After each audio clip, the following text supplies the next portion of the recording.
My fiancé threw away my late mother's ring because it was ugly. The garbage truck was already at the end of the street when I realized what she had done. I ran barefoot on the concrete, screaming at the driver to stop, my feet bleeding, my heart already broken before I even got there. He stopped. I climbed into that truck's rear compactor area and dug through other people's trash, coffee grounds, diapers, rotting food, because my mother's ring was in there somewhere, and I would rather die in a garbage truck than let it get crushed. I found it under a soggy cardboard box.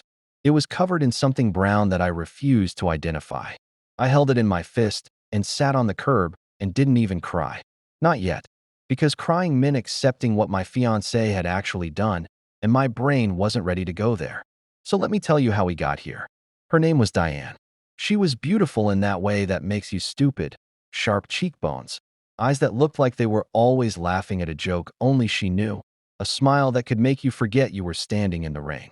I met her at a work conference 3 years ago, and within 6 months she had moved into my apartment. Within a year, I proposed. I did not use my mother's ring for the proposal. That's important. I want you to understand that. I went out and bought a brand new ring, a real diamond, a real band, the whole thing, because I knew my mother's ring was sacred. It wasn't for proposals. It wasn't for romance. It was for memory. My mother, Sandra, died when I was 22 years old. Breast cancer, stage 4, diagnosed in January, gone by October. She was 51. She never met Diane. She never got to walk me down any aisle, never got to dance at my wedding, never got to hold any grandchildren. She left me 3 things. Her favorite cardigan that I still sleep with sometimes, a handwritten letter I've read so many times the paper has gone soft, and her ring. The ring was not expensive. That's the first thing you need to understand about it. It was a simple gold band with a small, cloudy sapphire in the center. The stone was chipped on one side. The band was thin in a way that suggested decades of wear. My father had given it to her when they were 19 years old and didn't have any money. He saved up for 3 months working double shifts at a tire shop to afford it. She wore that ring every single day of their marriage until she went into the hospital for the last time. The day she gave it to me, she held my hand and said, "Don't give this to a girl just because you love her. Give it to the one who will love it as much as I do." I was 22 and terrified, and I said, "Okay, Mom, I promise." I put that ring in a small velvet box in my bedroom nightstand, and it stayed there through every apartment, every move, every relationship for 11 years. Until the day I made the mistake of showing it to Diane. It was about 4 months before our wedding. We were going through the apartment, organizing, decluttering, the kind of thing couples do when they're trying to build a life together in one space. Diane had this thing about clutter. She called it visual noise. She'd grown up in a house that was meticulously staged at all times, and she brought that energy into every room she occupied. I should have known better, but I was in love and stupid, and I thought showing her something important to me would bring us closer. I opened the velvet box and held it out. She looked at it for a long moment. Then she said, "What is that?" I said, "My mom's wedding ring." She picked it up, turned it over, held it under the lamp, and then she said the words that I will never forget for the rest of my life. "It's kind of ugly, don't you think?" I felt something go cold inside my chest. I said, "That's my mother's ring, Diane." She put it back in the box and shrugged and said, "I know. I'm just saying. You're not planning on displaying it anywhere, are you? It would look weird with our decor." I closed the box, put it back in the nightstand. Told myself she was just being honest. Told myself she didn't understand the significance. Told myself I would explain it better later. I never explained it better. I should have, but I didn't. And that was my first mistake. The weeks after that were fine, on the surface. We kept planning the wedding, booked the venue, tasted cakes, argued about the seating chart in the way every couple does, where one person has more drama with their extended family than the other person has patience for. Diane's family was large and complicated. My family was small and simple. Just me, my dad, my Aunt Carol, and a few cousins who showed up to things when they remembered. My dad, Robert, lived 3 states away in the house where I grew up. He was a quiet man who had never fully recovered from losing my mother, but he functioned. He worked his garden. He called me every Sunday. He was coming to the wedding, and he was happy for me, or trying to be. I hadn't told him about the ring comment. I hadn't told anyone. It lived in me like a splinter that had gone too deep to easily remove. Present, irritating, something I was getting used to instead of dealing with. The second incident happened about 2 months before the wedding. Diane was reorganizing the bedroom. We had a whole system, zones, her stuff here, my stuff there, shared spaces in the middle, and she found the velvet box again during a clear out. She put it on the kitchen counter. She said, very calmly, "I think we should figure out what to do with this." I said, "I know what to do with it. It lives in the nightstand." She said, "It's just taking up space. If you're not going to wear it or display it, why not put it in a storage unit or give it to your dad?" I said, "Because it's mine and it stays here." She looked at me with that expression, the one where her eyes got very flat and her voice got very measured, and said, "I'm not trying to fight with you. I just think there's no point in keeping sentimental clutter in our main living space." I said the ring was staying. She dropped it, but the word she used lodged inside me like a second splinter. Sentimental clutter. My mother's 30-year wedding ring. Sentimental clutter. I want to pause here and tell you something about grief, because it's important for this story. Grief doesn't leave. It doesn't heal like a cut. It changes shape. It shrinks sometimes to the size of a seed, and you can carry it everywhere without anyone knowing it's there. But the seed is still alive. It's still growing. And when someone touches the thing that contains your grief, the object, the photo, the sweater, that seed explodes inside you like it was planted in dynamite. I loved Diane. I genuinely did. But she had never lost anyone. Both her parents were alive. Both sets of grandparents were still around. She'd never attended a funeral for someone she was close to. Loss, to her, was abstract. It was something that happened to other people in movies. She wasn't evil. She was just profoundly, catastrophically unable to understand what that ring meant. And I, being stupid and in love, kept giving her the benefit of the doubt instead of making her understand. The third incident was a week before the wedding. My Aunt Carol was coming to town for the pre-wedding gathering. Dinner at our place, low-key, just family and close friends. I decided I wanted to put the ring out on the bookshelf that night, just as a gesture, a way of having my mother present in the room, even symbolically. I opened the nightstand. The box was gone. I searched the entire bedroom, then the living room, then the kitchen, then every cabinet, every drawer, every surface. I found Diane in the kitchen making salad. I said, "Where's the box?" "The velvet box from the nightstand." She didn't look up from the cutting board. She said, "I put it with the donation stuff." I cannot fully describe what happened to my body in that moment. It was like every organ simultaneously forgot its job.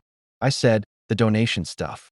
She said, "We're trying to declutter before the wedding, and it was just sitting there." I said, "Diane, that is my mother's wedding ring." She finally looked up. And here is the part that still haunts me, that I replay in my head late at night. She didn't look apologetic. She looked inconvenienced. She said, "I know what it is. I put it with the donation box, not the trash. You can get it back." I was already running to the hallway where we kept the donation boxes. The box was empty.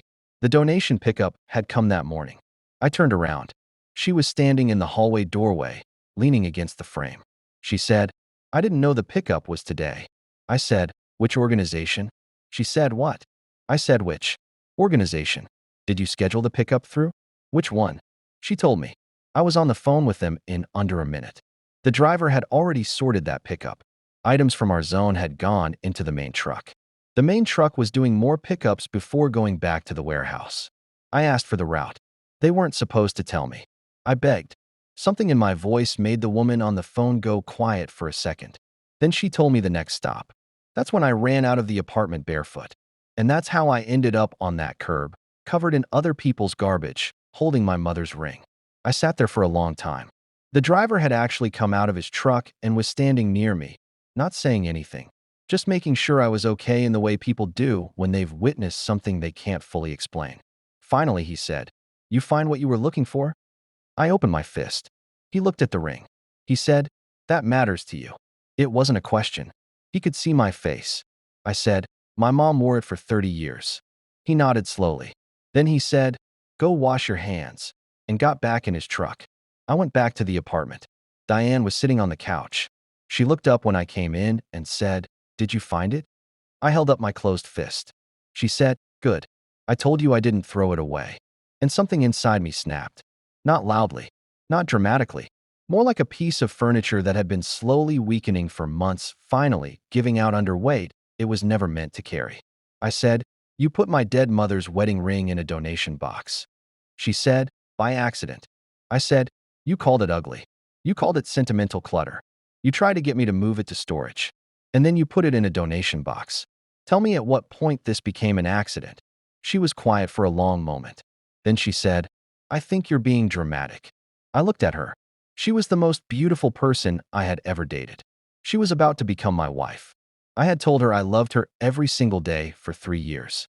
And in that moment, covered in someone else's garbage, holding my mother's chipped sapphire ring, I understood with absolute clarity that I did not know who she was. I went to the bathroom, ran the ring under hot water for 5 minutes, cleaned it gently with dish soap and my finger, watched the water run brown and then clear. I put it on my pinky finger because it was small and that was the only place it fit. I looked at my reflection. I looked terrible. Hair wild, shirt stained, feet scratched from the concrete. I looked like a man who had just fought for something. I walked back into the living room. Diane was still on the couch. I said, "I need you to tell me something true." She said, "Okay." I said, "Do you think my grief is real to you? Do you think my mother is real to you? Or is she just a story I tell?" She was quiet. I said, "Take your time." She said, "I lost people too. It's different for everyone." I said, "You haven't lost anyone close." She said, "That doesn't mean I don't understand loss." I said, "What's my mother's name?" She paused. A long pause. She said, "Sandra." I said, "What did she do for work?" Another pause. Shorter this time. "She was a teacher?" That question mark at the end. That upward inflection. She wasn't sure. My mother had been a nurse for 23 years. She had never taught a day in her life. I said, "She was a nurse." Diane said, "Right. Sorry. You've told me so many things." I said, "I've told you about my mother exactly 4 times in 3 years. She was a nurse. She loved gardening. She had a terrible sense of direction, and she made the best banana bread I've ever tasted. For things. That's all I ever got to tell you, and you couldn't remember one of them." She said, "I'm sorry." I said, "I know you are." I went to sleep in the guest room that night. My Aunt Carol came for dinner the next day. Carol was my mother's younger sister.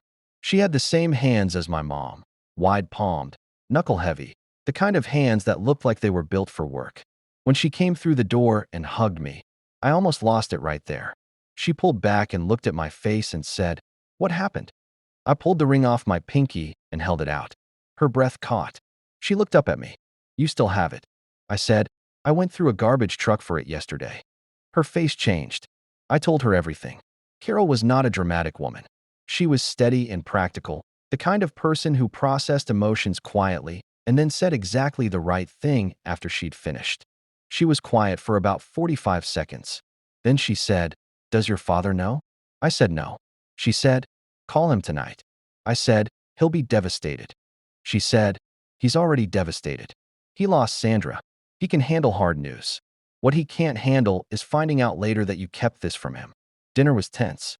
Diane was charming and gracious in the way she always was around other people, asking questions, laughing at the right moments, refilling glasses before they were empty. Carol watched her the whole time with eyes that missed nothing. After dinner, when Diane was in the kitchen, Carol leaned over and said to me very quietly, "She's lovely on the surface." I said, "I know." Carol said, "But she doesn't see you." I said, "What do you mean?" She said, "You have your mother's forehead. You have her habit of pushing food around your plate when you're upset. You've been pushing that salad since we sat down." Diane hasn't noticed once. I looked down at my plate. She was right.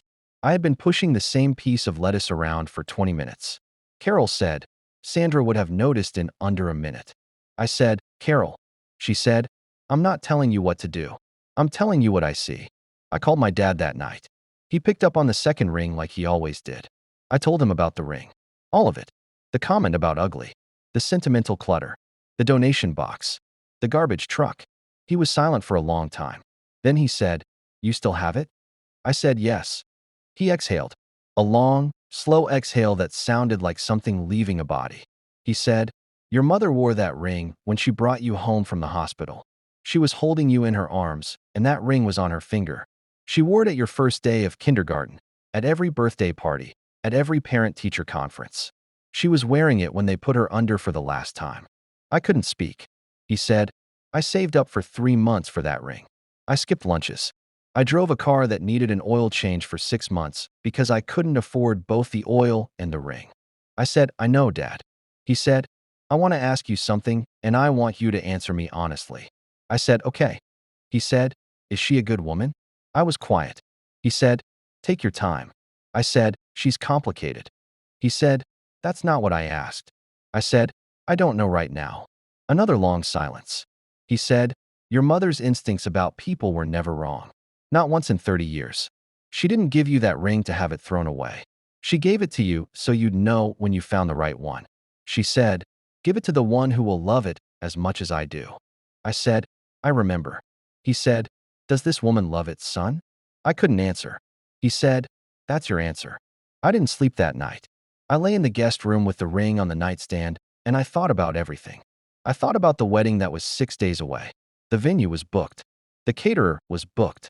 The invitations had gone out to 140 people. My dad had bought a new suit for the first time in years. I thought about what a public humiliation it would be to cancel. I thought about how many people would have opinions, how many relatives would call, how many friends would feel forced to choose sides. I thought about how much I loved Diane when she was laughing, when she was excited about something, when she looked at me over a dinner table like I was the most interesting person in the room. I thought about how she had called my mother's ring ugly without flinching, how she had called it sentimental clutter, how she hadn't known my mother was a nurse, how she'd watched me push food around my plate for 20 minutes and never once asked if I was okay. I picked up the ring, held it up in the dark. The sapphire caught a piece of streetlight from the window and threw a small blue reflection on the ceiling. My mother had looked up at ceilings in hospital rooms for 9 months before she died. I don't know why that thought hit me so hard in that moment, but it did. I put the ring back down, and I made my decision. I told Diane at breakfast, I want to be honest about how I did this. I did not do it perfectly. I was not calm or measured or particularly articulate. I sat down with my coffee, and I said, I don't think we should get married. She stopped moving. She was standing at the counter with a mug in her hand. She said, what? I said, I've been awake all night, and I keep coming back to the same thing, and I think we need to stop. She put the mug down very carefully. She said, because of a ring. I said, because of what the ring told me. She said, this is insane. The wedding is in 6 days.